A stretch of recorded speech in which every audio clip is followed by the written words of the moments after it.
Hello everyone.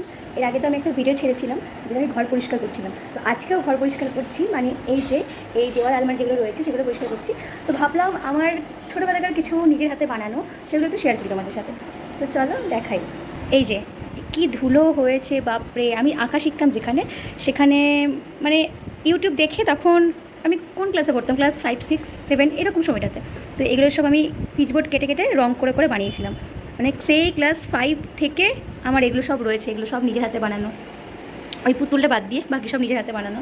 এই যে এটা একটা 3D ফর্মেটিভ টাইপের ছিল, স্কুলে যেহেতু ফর্মেটিভ হতো তখনও কাজে লাগতো। তো এ দুটো প্লাস এই যে এখানে এরকম জিনিসটা, এটা ছেড়ে গেছে। তো এটা হচ্ছে সেই কি বলো তো, এটা একটা স্কুলের ফর্মেটিভ ছিল, মানে রুলের ছিলা, তারপর হচ্ছে দেশলাই কাঠি, সর্ষে, ডাল এসব দিয়ে বানিয়েছিলাম একটা, অনেক ছোটোবেলায়। এটা কোন ক্লাসে লেখা নেই, যাই হোক। তারপরে এই যে এটা হচ্ছে চুরি স্ট্যান্ড, এরকম একটা বানিয়েছিলাম। প্লাস এটা মান্ডালা আর্ট, দেখে বুঝতে পারছো।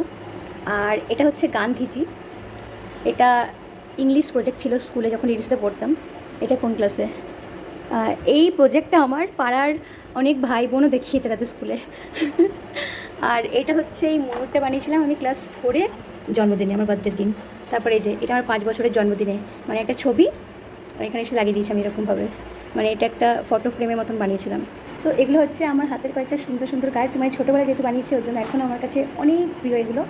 তো সুন্দর করে সাজিয়ে রেখে দিয়েছি। তো চলো পার্ট 2-তে আরও কয়েকটা হাতের কাজ দেখাবো, সেগুলো হচ্ছে মাটির।